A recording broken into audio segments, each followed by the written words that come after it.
to Death and Aliens, an in-depth look at horror and sci-fi TV from two friends who vaguely know what they're doing. I'm MK. And I'm Courtney. And Courtny, how are you?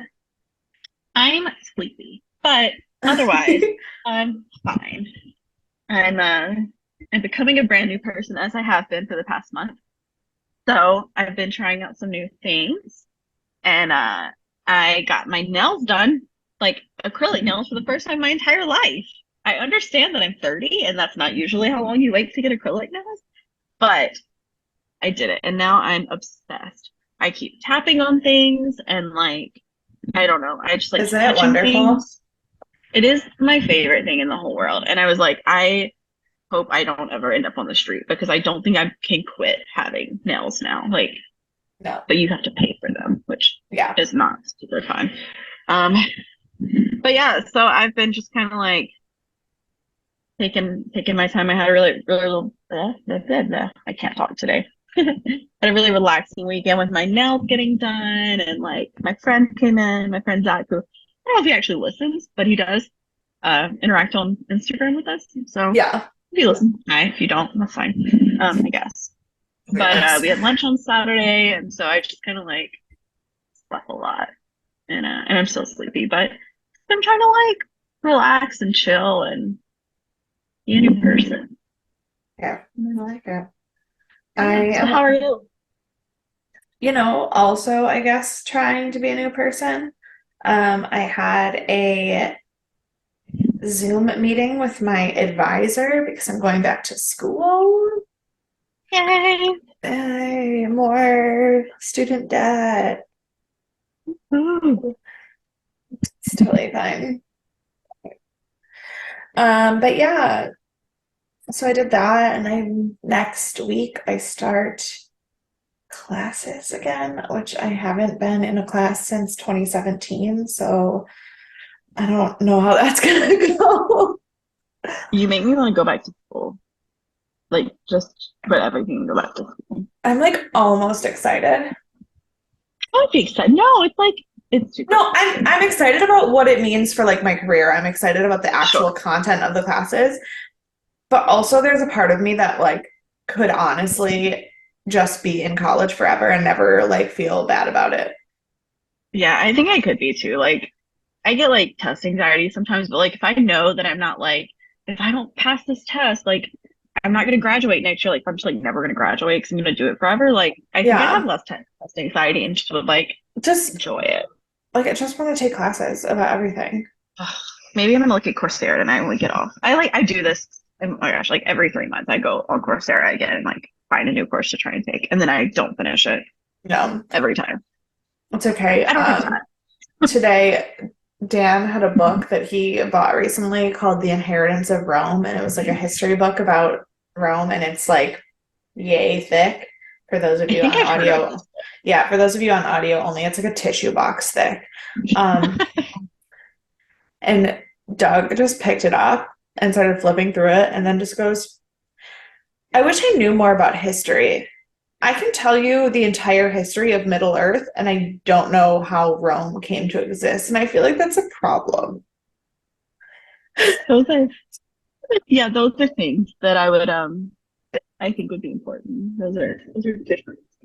He goes, I know History. about those two brothers and them getting there, but then I don't know if that's real or mythology. Which two brothers? Romulus and Remus. And like the Oh, sure, sure, yeah, yeah. Okay, isn't that a myth? yeah, no, that's the myth of the Okay, beginning of Rome. right. I was like, I don't think that's real. I think it's the myth. Yeah. Yeah. But and I so we were Why? just talking about learning. Unfortunately, none of my classes will be like really fun, cool histories things. It's like Mm. the two classes I'm taking this term are the foundations of teaching English to speakers of other language and content methods of teaching Mm. English to speakers of other Well, languages. that sounds thrilling. No, Um, that's not what I'm gonna take on Coursera I can't if I jump imagine. into it. Not my first step. No. For sure these. For sure these. That's fine. But you can tell me all about it and I'll listen to you. I'm sure you telling me is much more interesting than the actual class. Probably. I mean, my one professor is also my advisor, and she's great. But like, if it doesn't mean the class is gonna be any less boring. Yeah. Who knows? Maybe she'll like bring pizza one night. Or like Maybe. spice it up or something. Love a good class. Like they used to bring us king cake when I lived in New Orleans Oh, all the time. And it was for my night class. It made me so happy. Then I moved to New York. They don't know what that is here. no, they don't. That is It makes sad. me so sad.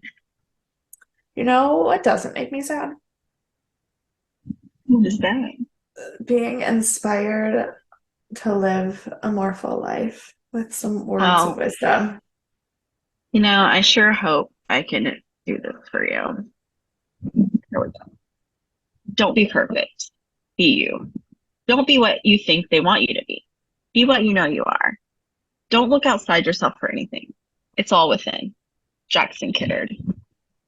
I like it. I like it a I think I lot. know that name, and I meant to look up who it was, and I did. So I don't Oh, know if I actually know that name or not. that's fine. But I don't know that name, so it doesn't faze me at all. oh, cool. Well, the other thing we're talking about today, things I do know names. Stargate SG-1, Season 4, Episode 6, Window of Opportunity. Can I tell you the plot that I made for this episode before I watched Please. it? So I, as you know, I don't always read the title, but I try to read the title sometimes so I can like guess what it's going to be about.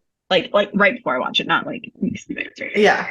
So I was like, oh my gosh, this is going to be an insane episode. The window of opportunity, what's going to happen is the SGC is like maintenance on the Stargate or something like that. And they're going to leave it unattended for long enough that a new race is going to come in and like attack the SGC. And we are going to have this insane showdown. And they're not going to be able to get the Stargate closed in time because it was just that window of opportunity. And that's how they got in and infiltrated SGC. And it's going to like it's something that's going to like create this new thing that we're going to have to deal with moving forward. That's not the episode, but that is the Yeah. episode I wrote before I watched it. Like literally like within the 30 seconds that I read the title before I watched it. Okay. Well, I don't know if you were disappointed that it wasn't your episode or not, because this episode is in fact rated 9.4 stars. I'm sorry. And it is critically acclaimed as the best episode of Stargate in this series. Okay. I have some thoughts. This episode, I won't get super into it, but like it's a similar concept we've already seen. And Yeah. it's a similar pop culture concept. And I don't understand what makes it critically acclaimed. I didn't hate it. It's not a terrible episode, but I don't get that. Most fans also think it's the best episode of the show. It's not just critics. Well, the fans are also confused. Doug and I had a very long conversation about this today because I knew you were going to not feel that way. I knew you were going to hate the episode. And I told him that the reason you were going to hate the episode was that we have 3 Toker episodes back to back. And now we were back to being story of the week, not serialized. And he goes, does Courtney not like story of the week? And I was like, no, she really doesn't. But like also like I don't hate story of the week, but this show is so like mismatch that like then sometimes I do, but also like it like that's not even the reason that I don't think it should be that highly rated. It's just that I don't think it brings enough newness, and I feel like we've seen where they've lost their memory and like things have been repeated in time, and like Groundhog Day, like this is not new concept. This episode has some of the best dialogue in the entire show. Oh, it does have really good dialogue. This episode is so funny from top to bottom. And then the moments where it's not funny, it's like genuine, like deep Right. Like, I don't feelings. think it's bad. I'd probably give it 8.2, 8.3. Like, I'm not saying it's a bad episode, but I don't think it's a 9.4. Is that what you said, 9.4? 9.4. It I don't think may, I'll, if I'm not mistaken, it may be one of the highest rated on IMDb for the whole show. I don't think so. I think that that's incorrect. It's definitely the highest we've had so far because we have not had anything above Yeah. a 9 so far. And I also think that's incorrect. I will tell you, I agree. Dialogue was great. I think the story was good. I didn't hate it, but still not. um, yeah, this is,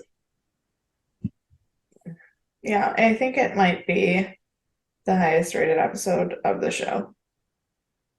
Interesting. Like I said, it is often discussed as the episode. In fact, I forgot that it was coming up, and I had a very long conversation with my new friend at the Comic-Con about it the other day because it is just like that. Oh, there's one other episode that I found that is also 9.4 much later. Is And it due to dialogue? Is it due to like structure of the episode? Like, why is it 9.4? so I personally think, like I said, I love the dialogue in this episode. Yes. I think it's fantastic. I also think that it gives you some really good character moments, not just in dialogue, but in their actual behavior. And it also is like the rare moment for Jack to be a hero without having to rely on anyone else. In both, That's fair. like in both his emotional stuff and his mental capability. Yeah. So are you also rating it a 9.4? Like, Oh, personally? I personally, yeah, it's one of my favorite episodes of the show. I don't know if I'd do I can hear 9.4. people yelling at me. I can hear it. Like, don't I worry.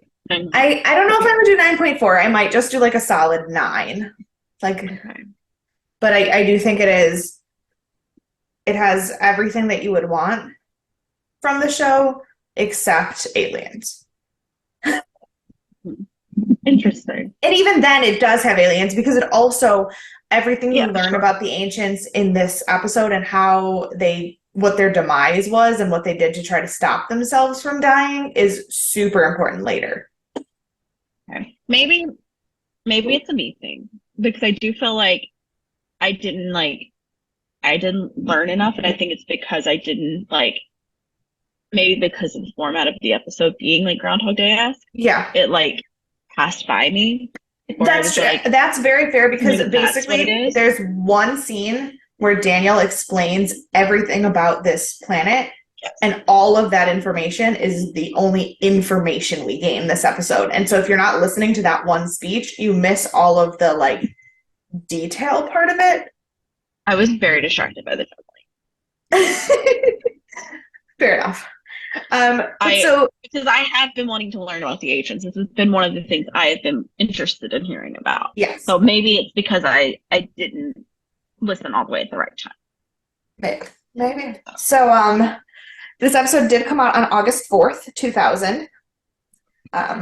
So still a long time ago. Mm-hmm. Same book, same song for our number ones. But the number one movie, again, it's Friday, so every time we have an episode of Stargate, we have a new number one movie because it's whatever came out that week. And the number one movie was the movie Hollow Man. I did not watch this movie. I did not. I heard bad things about it. Was this Nick Cage? Was it Nick Cage? No, it's Kevin Bacon. Oh, yeah. And I didn't watch it because it was a horror. Man. You're thinking of Wicker Man, yes. No, but Hollow Man is also a sci-fi horror movie that came out in 2000, which means I didn't watch it. But it's Kevin Bacon, and it does not have great reviews. I feel like Kevin Bacon has his. There's so many sci-fi horror movies he did that were like ended Yeah. up coming out that people talk about later. And I've watched a couple of them, and they're like not award winning, I will say, No. but they're enjoyable every time I watch one. And so I bet I would like this movie. Um, I just love Kevin Bacon, though. so basically, it is only rated 5.8 stars on IMDb. And the quick little blurb says a brilliant scientist's discovery renders him invisible, but transforms him into an omnipotent, dangerous megalomaniac. I bet I'd love it. I bet it's not good, but I bet I would love it. I love Yeah, a good bad horror. yeah, it's probably good, terrible horror. That's probably what we're talking. Um, but again, never seen it. The other thing was because once again, the summer of 2000 was apparently the most boring time in the history of the world. Well, I we all didn't have survived. Everyone thought they were gonna die, and then we survived. So now everybody's like, I don't know what we're doing now. Like the world correct. made it. I mean, so on this day, two things happened that are of any note. One is that George W. Bush officially accepted the nomination for the Republican Party. Um, Yep, that's the time we're in. I forgot. yeah, yeah. But more importantly, August 4th, 2000 was the Queen Mother, Queen Elizabeth's mom, Lady Elizabeth, the Queen Mother. It was her 100th birthday. Was And she still she's alive? absolutely, they stood out on the balcony of the of Buckingham Palace and waved to the people. She Good for died. her. She died in March of 2002 when she was 101 years old. Good for her. I have So a I royalty remember. fact I for my oh episode too. do you? Oh, do you? I remember the Queen Mother's funeral. I was 10 and I was very sad and I cried through the whole thing. I was not. I'm still not like super, but like was not royal family interested. Other than I was devastated about Diana, and then hated the rest of them, and was like bad people. Yeah. And I never followed up after that. Well, the Queen Mother was often voted in like polls as one of the best royals, but then post Diana's dying, she was unanimously everyone's favorite royal. Like the Queen Mother was, she was a gem. Maybe But I'll yeah, look more into her. Maybe they maybe have a she, Coursera course on her. maybe she died at 101 years old. Lots to talk about. Yeah, I mean those people live forever. Oh my gosh, I know. I don't know what's in the water. Like, I need to marry a royal if I'm gonna stay alive. No, No, there's no one left in my age range, but that's not true. There's one who no. gave up. There's one who's close to our age who gave up his title, his place in line to the throne because he's Catholic. He's like 42nd in line to the throne, or he should be, but he's not because he gave up his line to the throne because he's Catholic. But like, he's not in the family anymore. Then he's not gonna live long. That's fair, maybe. Yeah, no, I don't know I that need word. this like fountain of youth they have hidden somewhere that makes them live forever. Right. Probably Yeah. the cat. I don't know. The episode was directed by Peter DeLuise, Saves, saves. who did actually make a cameo appearance in this episode once again. Um, it was written by Joseph Malozzi and Paul Mully. Have we talked about them? We sure have not. Okay, I was like, those sound like new people. Those are. I literally looked at the IMDb and I go, oh fuck, I gotta talk about new people. But to be fair, they're important people. So Joseph Malozzi is known mostly as a producer, but also a writer. He was an executive producer and writer on all three Stargate series, including the fact that he is technically the showrunner for Stargate Atlantis. Okay. He This is the first of his 49 episodes for Stargate SG-1. So he will be back. It felt so different from what we've seen before now. So we have completely new writers. Yeah. We have completely new writers, but they're writers that are going to continue writing and producing the show Right. from here on out. So it makes sense that people like this episode because it's the beginning of their style, and everything that they write for the show they write together. Yeah. Joseph Malozzi is very active on Twitter, except for that I think his Twitter was banned sometime this year. According to his blog, his Twitter account was locked out. But he has a disabled pug and he loves comic book art. He is very, very, very active. Paul Mully co-wrote everything on the show with Joseph Malozzi. I really could not find anything about him personally online, but they are both together. They created the show Dark Matter. Oh, okay. That's the Blake Crouch one? Yeah, so they're big sci-fi guys. They do all this stuff together. And like I said, they're executive producers for the whole Stargate series going forward. I do have a very, very, very fun fact about Joseph Malozzi, but it's from a season 10 episode, so I can't tell you yet. That is the worst thing you've ever done to me. But it's fine. The show was edited by Alan Lee, so that one is not a new name. Our guest star is Robin Mosley, who played Malachi. And he's known for Elf, Stargate, and The X-Files. The X-Files, he was in 3 different episodes as 3 different characters, so not really a big thing. And Elf, he played someone named Chuck. I don't remember Elf well enough to know who Chuck is. Also, the last acting credit on his IMDb is from 2011, and I could not find any personal, like, social media or anything. So, Awfully good. It is what it is. But, okay, those are all trivia pieces. I wrote the trivia, but then I made a note to not read them at the beginning. I was like, what does that note? It says don't read this. All right, so we start near a gate on a desert-looking planet with a sun that has like a gigantic solar flare.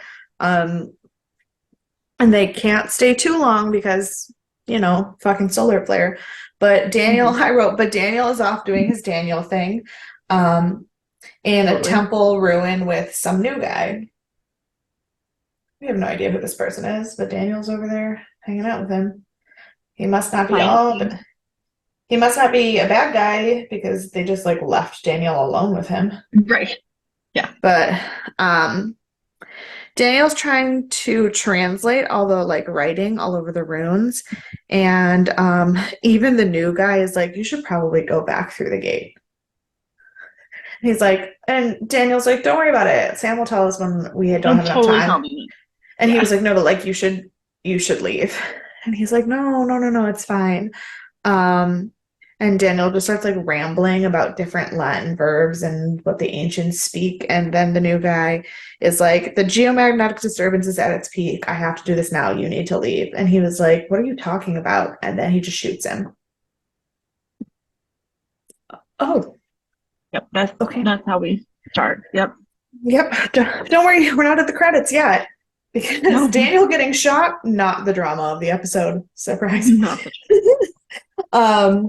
It does knock him unconscious, and then the guy starts like pressing buttons on the altar in the temple.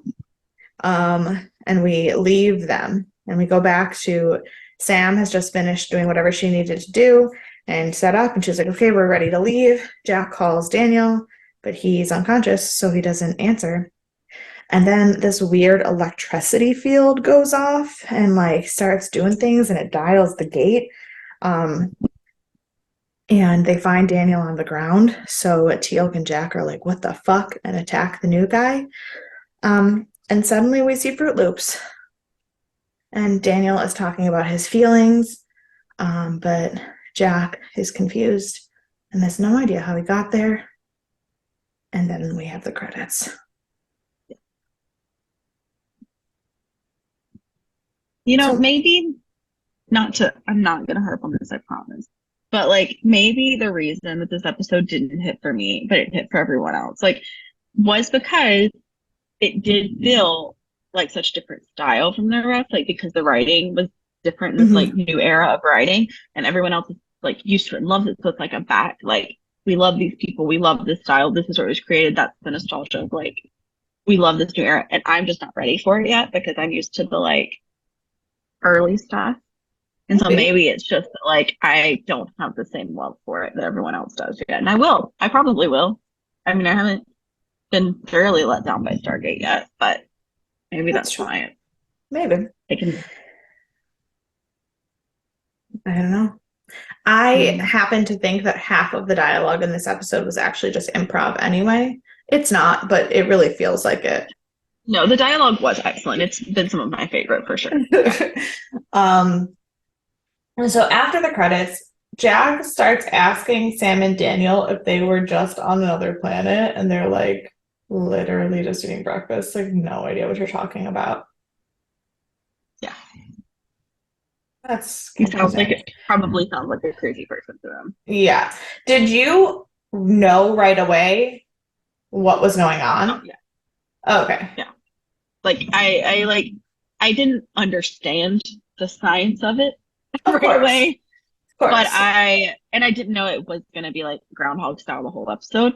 But like I did know that like when we started, I realized Jack was like, we were just there. I was like, yeah, something happened, and that's why it was so sudden we came back from the planet. Like Right. Okay. But you didn't know that it was like stuck in a time loop. You just obviously knew that I something knew that had this happened. was that, but I didn't know it was gonna keep doing it over and over. Like, Okay. yeah. I thought initially that like it had reset and then it was like and that was it, but that something major had gone missing and the team wasn't gonna know because they didn't realize they hadn't been there. But Jack was gonna be the one to figure out that like something had been stolen from them or something like that. Maybe not exactly that, but Okay. that's where I thought it was gonna go. Well, they go to a briefing and Sam starts telling them about the solar flare. And Teal'c is just like, this already happened. Yeah. But he's like so chill about it. Like And Jack's like, yep, I was just about to say that. I definitely already know this. And Daniel and Hammond are like, no, yeah. I know. And everyone's confused. And this is where we get the first of the best dialogue in the world. Jack starts like naming things that they learned about the solar flare. And Sam is like, how did you know that? And uh, Hammond is like, maybe he read your brief. Daniel's face. Maybe he read your brief. Like Like that doesn't sound, that can't be right. That doesn't sound right. Jack can't read. right, right. I was like, you're not wrong. Yeah. But So they take yeah, but everyone's confused because like he knows things that he clearly could not know because he can't read. And then the yeah. gate activates and Jack's like, oh, it's SG-12. And Hammond's like, SG-12's not coming back to 3 days. And Teal'c's like, yeah, it comes through. Found that out for a second. I'm sorry. I don't know what happened. But it came back, so maybe you were just too far away from me. No, did not hear you. Can you hear me now? Yes. Okay. Fuck this microphone. It's not even the microphone, it's my computer, I'm sure. Um but so he and Doug's comment when someone came through the gate was, how do you not know the people on SG-12? Like, are you that is isolated in your own bubble that it's just nameless dude on from SG-12 who like broke his leg, you like don't know who it is? I mean, they're SG-1. So like they don't have time to be worrying about SG-12. Like maybe 2 through 4 they know, but like past that they're like E-listers. Like they're not even hot dogs. So Did you say they're not even hot dogs? I thought they're not even top dogs. Oh, But I like yours better. I that's like hot your comment dogs. better. Um, But yeah, so then when Jack and Teal'c are able to correctly identify the gate activation, Um, everyone's like, something happened.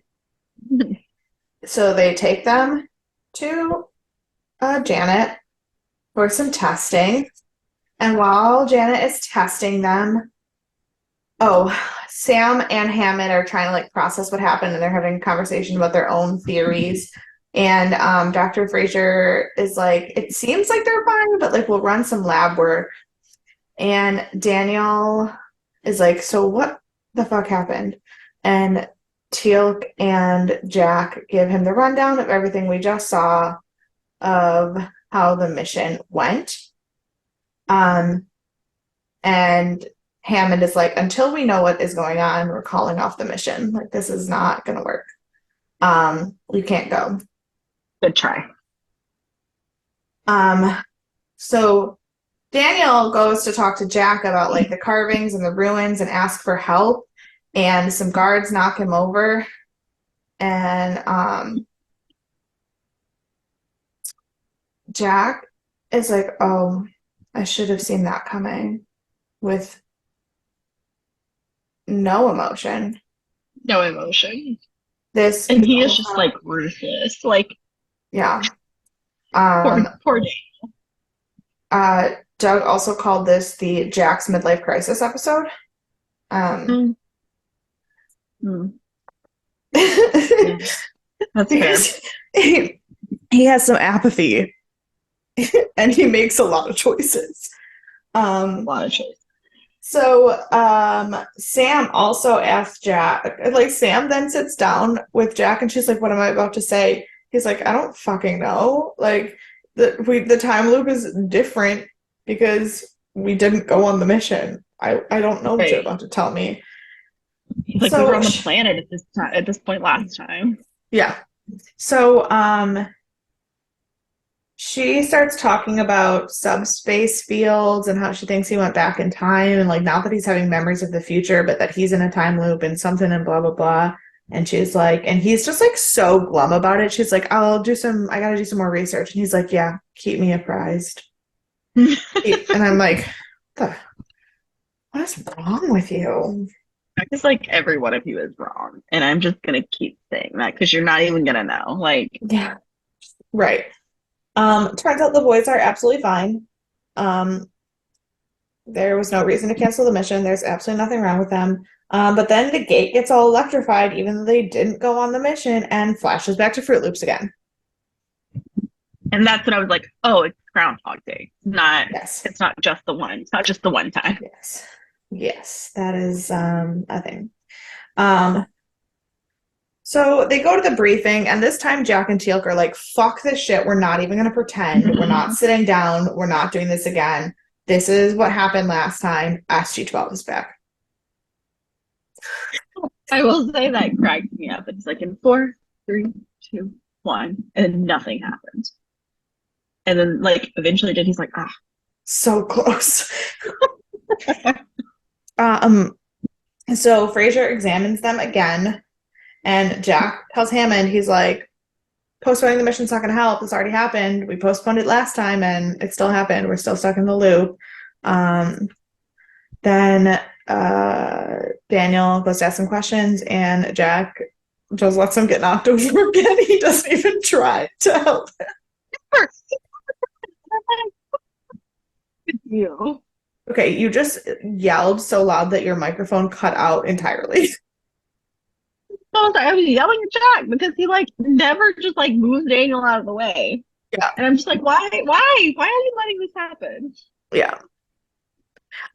So then Jack and Teal'c go to see Hammond and they're like, please just let us go back on the planet and figure this out. Like, stop it from happening. Yeah. And I think, is this the first? Yeah, this is the first of the 3 bad example jokes. Yeah. Oh, he says, it's Teal'c's face. He said, does this look like the face of a crazy man? And then and then he just looks at Teal'c and goes, bad example. Yeah. Oh like, my okay, God. Teal'c doesn't look crazy, but I mean, fine. he is Like he does have a blonde goatee, black eyeshadow, and a Okay.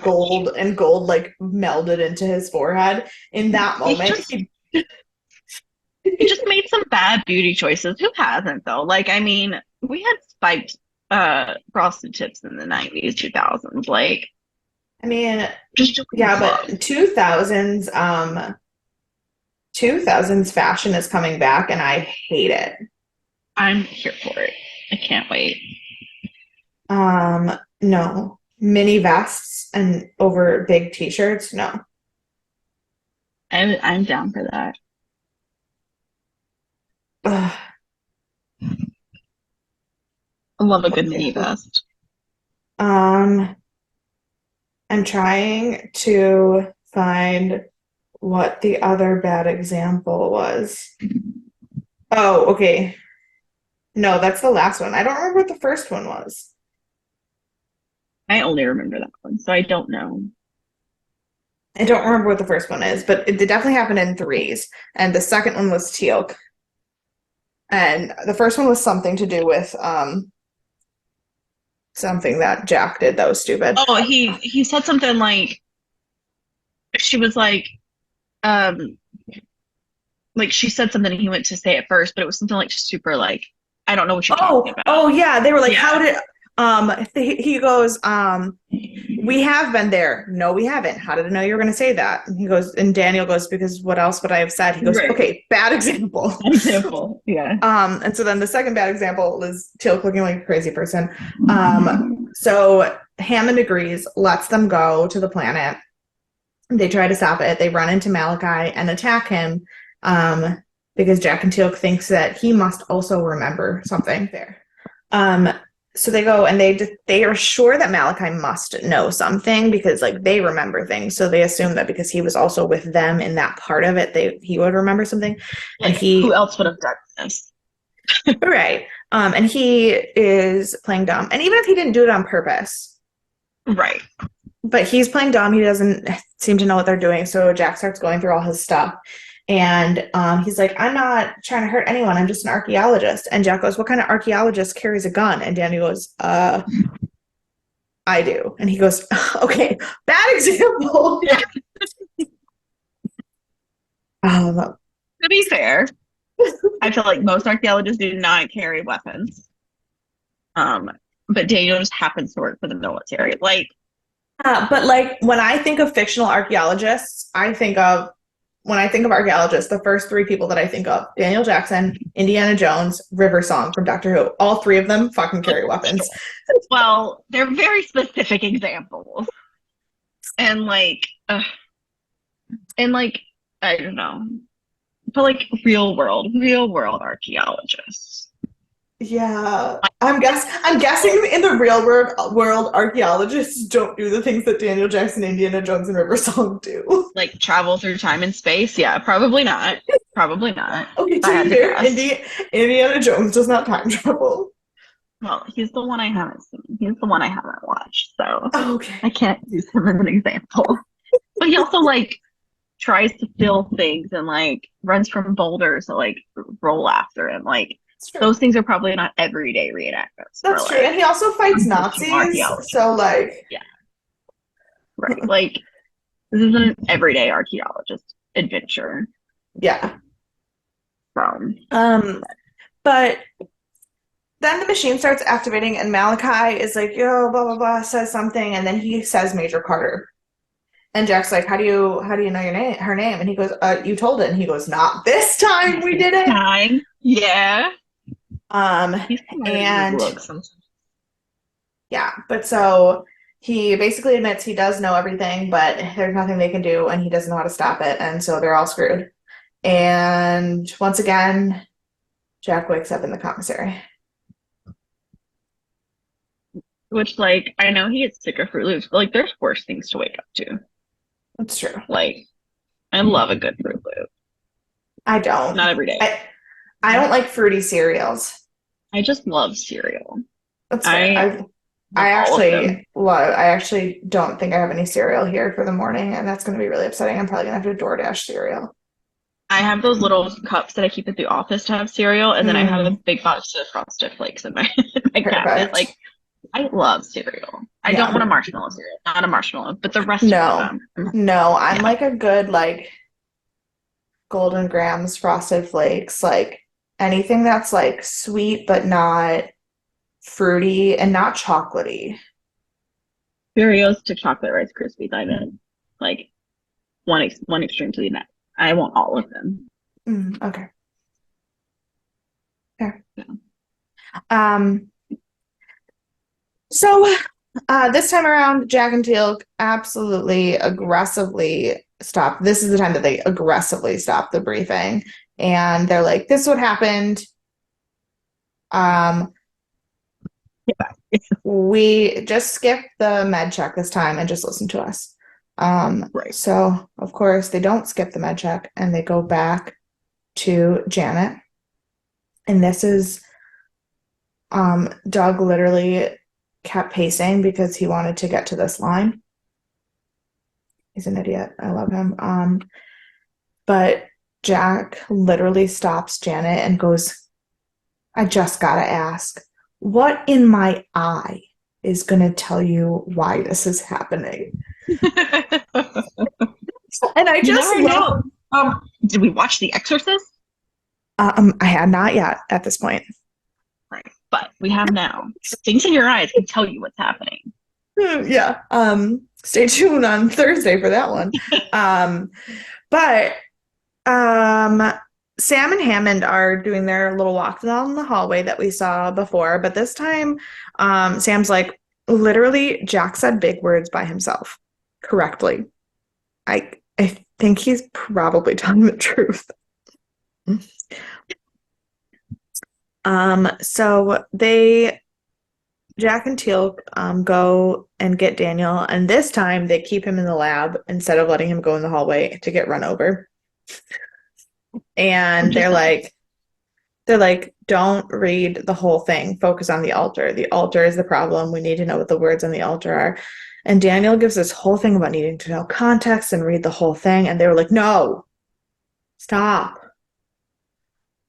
And this is where I stopped listening because I was so focused on the job. When I tell you, I felt like I was watching like something else. Like I was at a theater watching a performance. Like Oh, because I was not listening.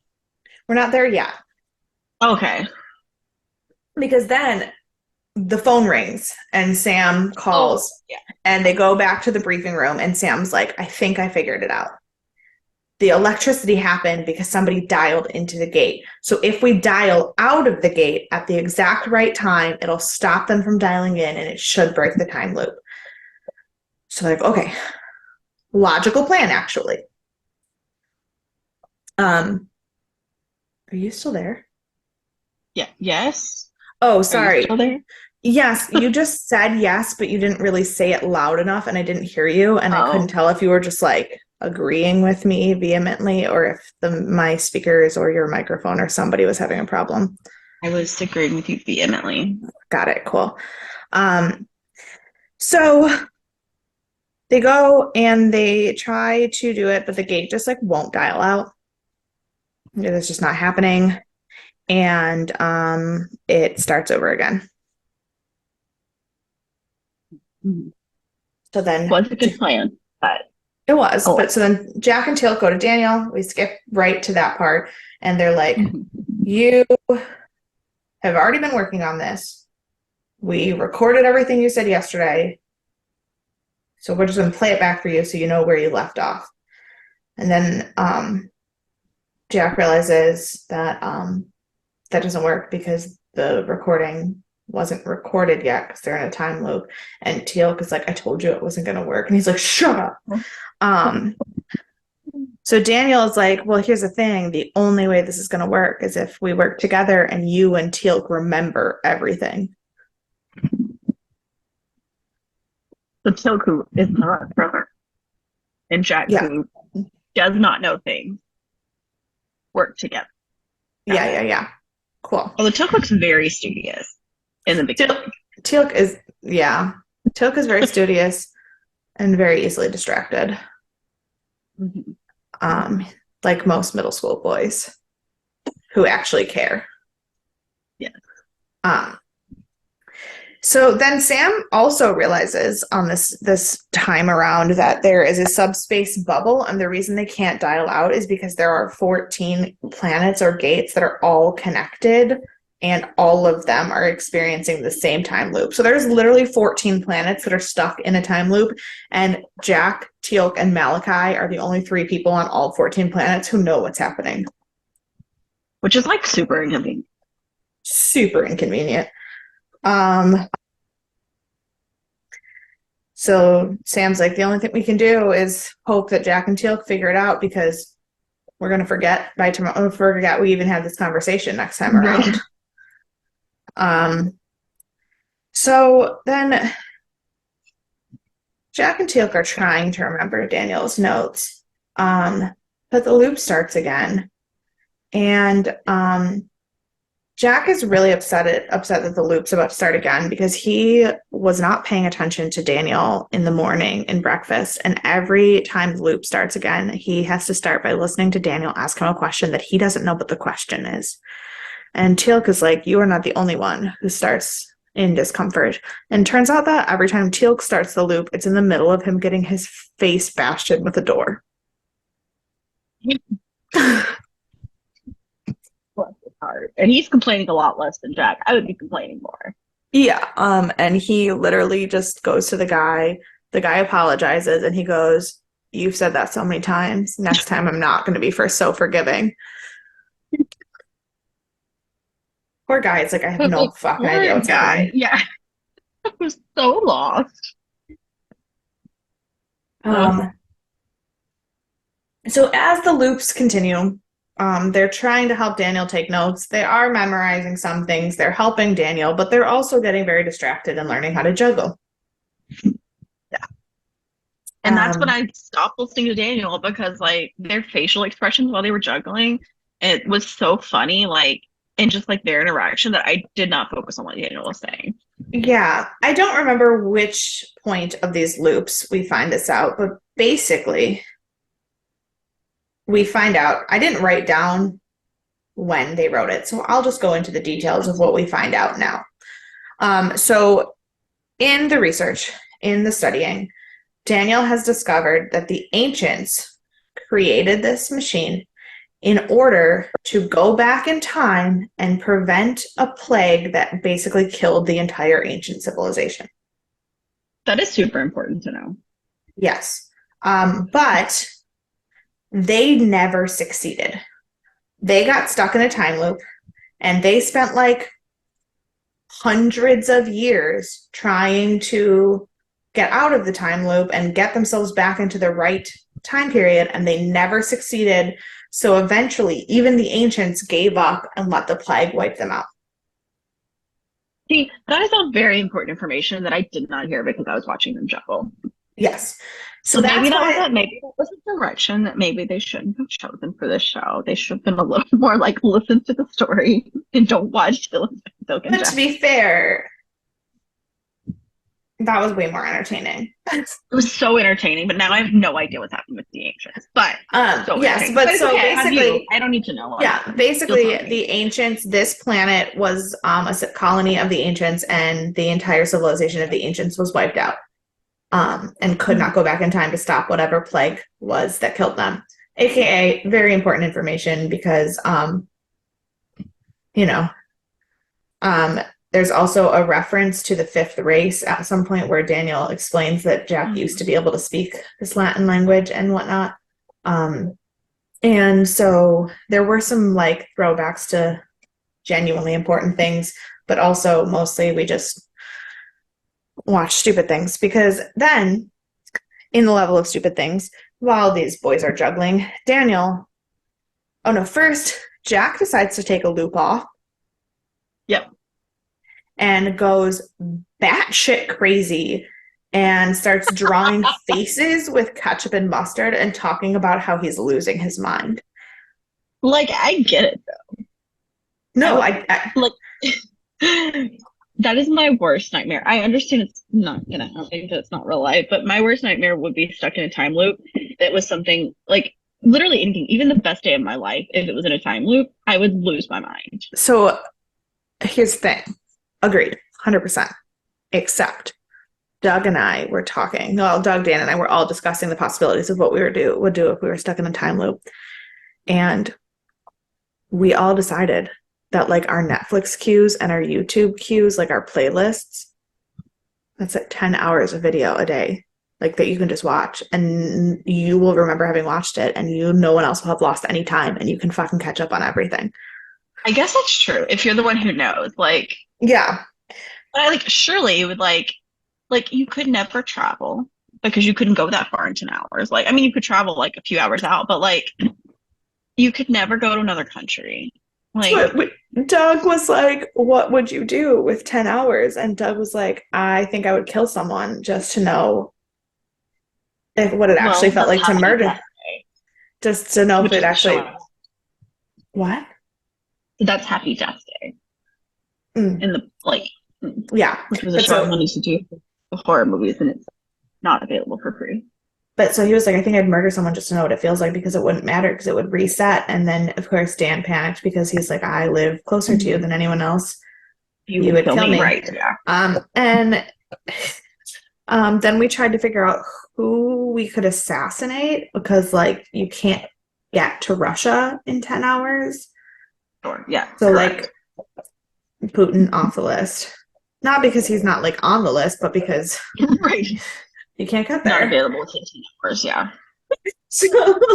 So we had a very philosophical discussion about what, and our decisions are, if we're stuck in a loop with 10 hours, we would either catch up on our YouTube playlist or assassinate someone. And I don't know what that says about us as people.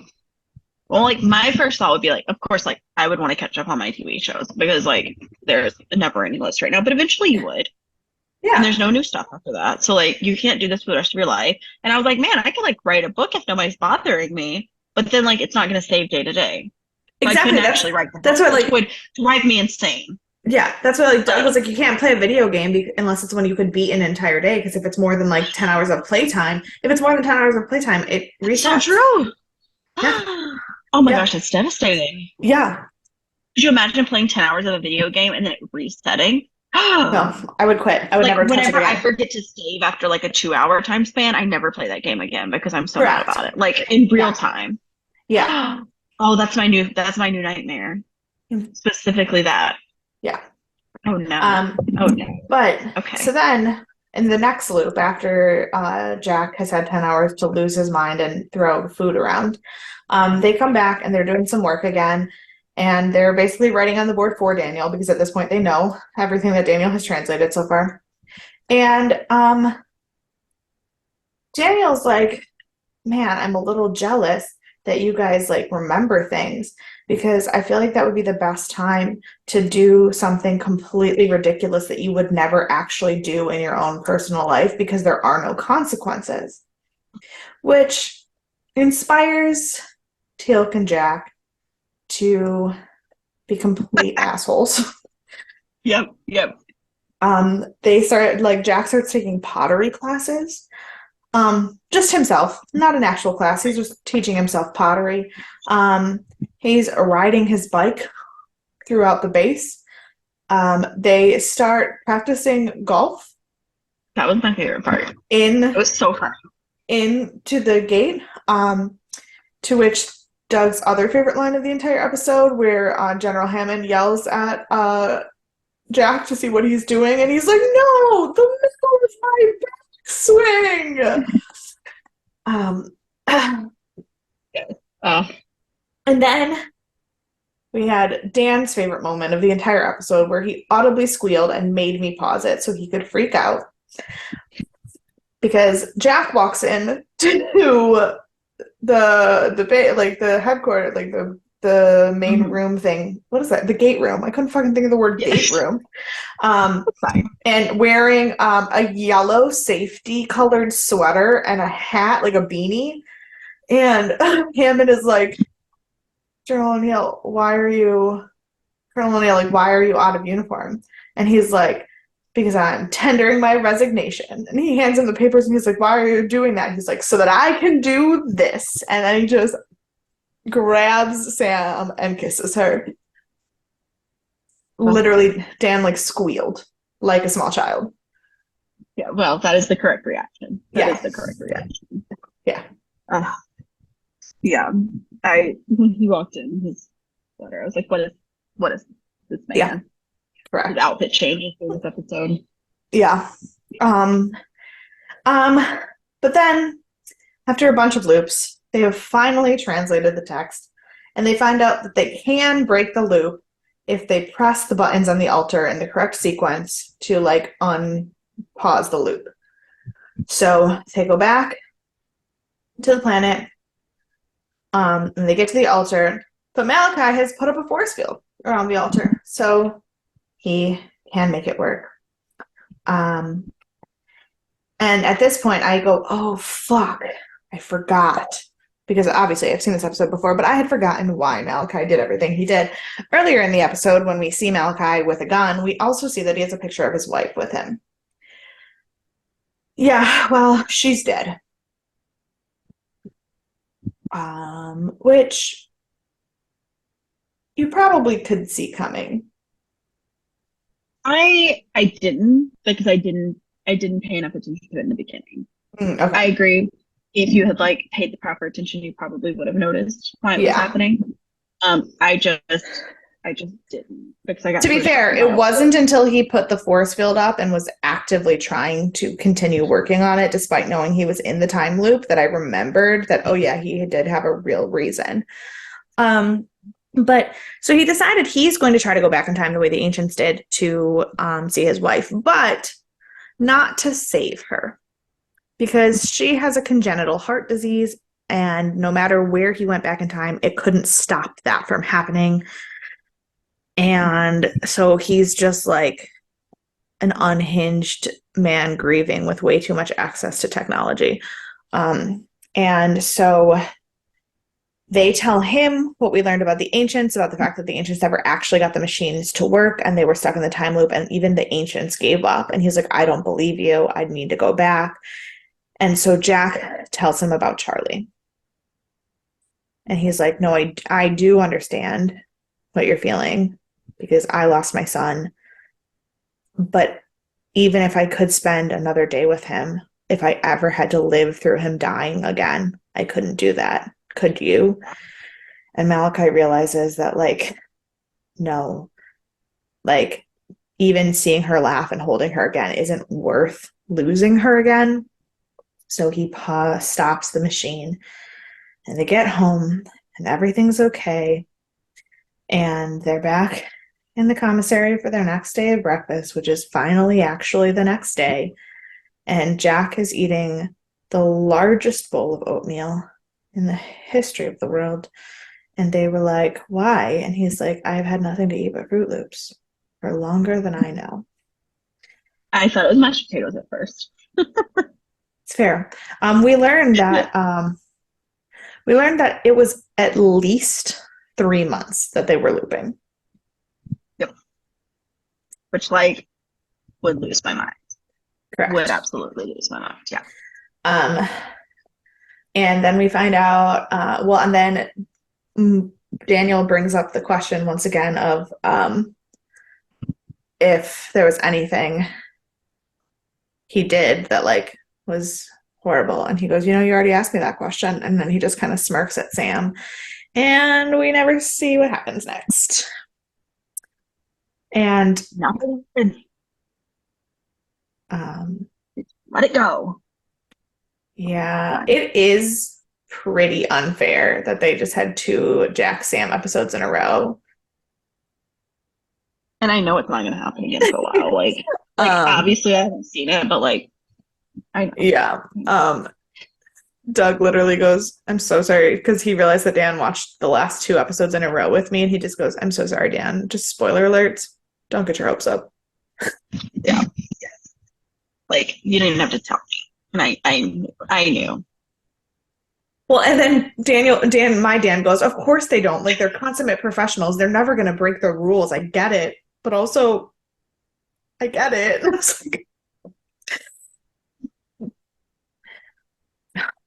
And as someone who did, I mean, he didn't ask me out until literally the last day we technically worked together. So, like, I get it. Which is cute. Yeah.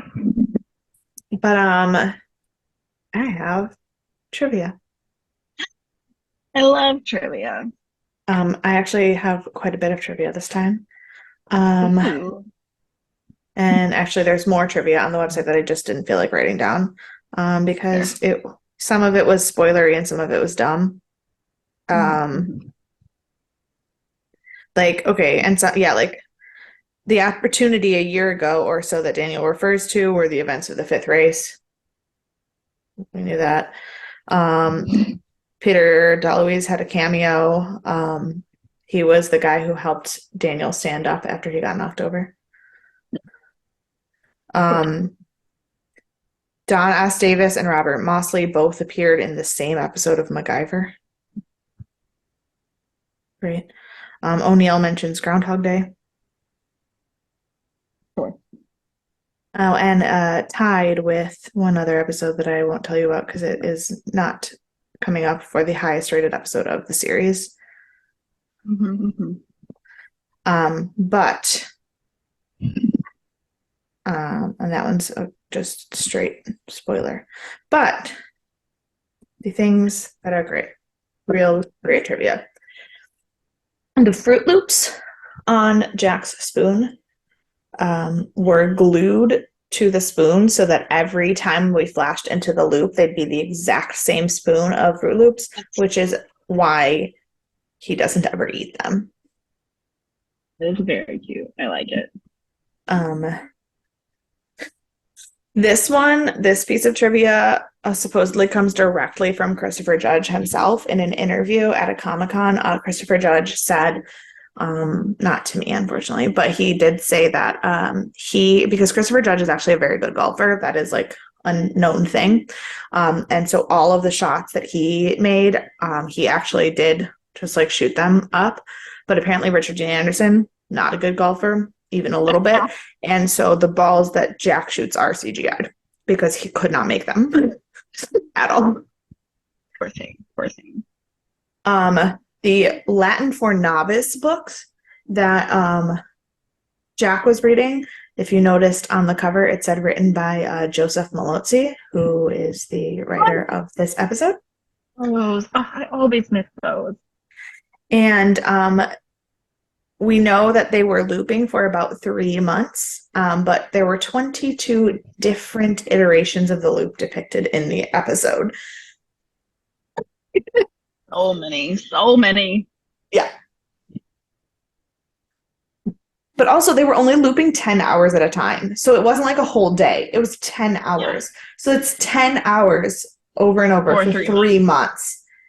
which is like 6 Yeah. of days. So wait, hold on. 3 months is how many days? Like, 90.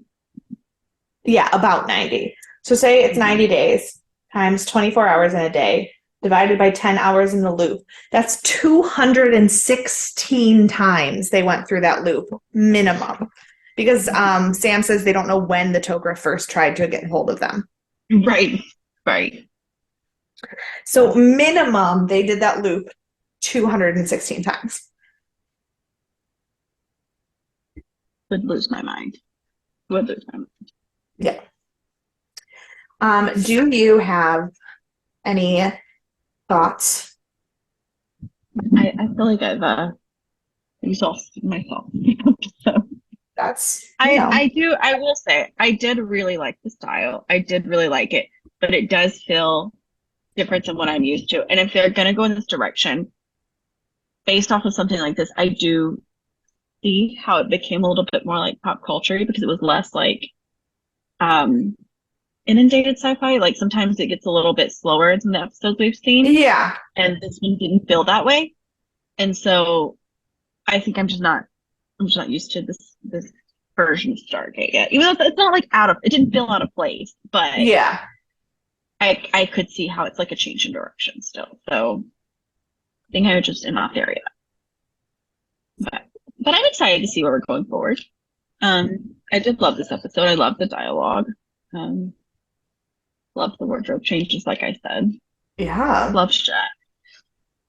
So Next week's episode is very different from this.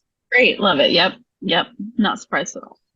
Um, but I will say, the thing I will give you as a spoiler is that it expands the Stargate universe, not in a way you might think.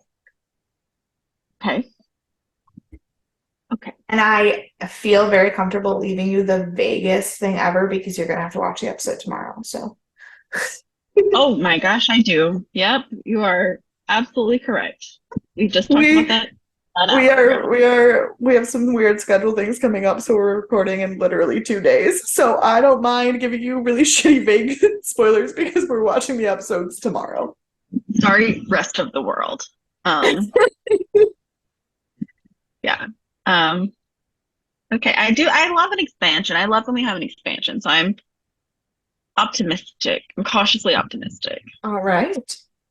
episode. Well, if you Wait. oh I haven't been able to punch anyone oh in the my face yet. gosh, I forgot that we did that. I forgot that we do that because there was That's really no okay. We've only one done it for what, 3 years now? It's fine. 251 episodes before this. Right. So Yeah. who Not long at all. no, not long at all. Who would you like to punch in the face? I mean Malachi. Like I feel bad for him, but I also like he's really screwing a lot of things up. Yeah, no, for sure. Give me your own time, not everyone else. Yeah, I don't really know that there is anybody else. The guy that hit Tuck in the face with the door. Yeah, I was gonna say I might have to punch the guy who hit Teal'c in the face with the door because I don't know that there is anyone else. Yeah. I No mean, one it's else not really really sucks. his fault. He made a clumsy mistake once and then had to relive it 217 times without knowing that he was reliving it 217 times. Right. But like, it's the only negative thing that really happens. So, Yeah. who is your MVP? I mean Jack. Yeah, Like who's the MVP? It's Jack.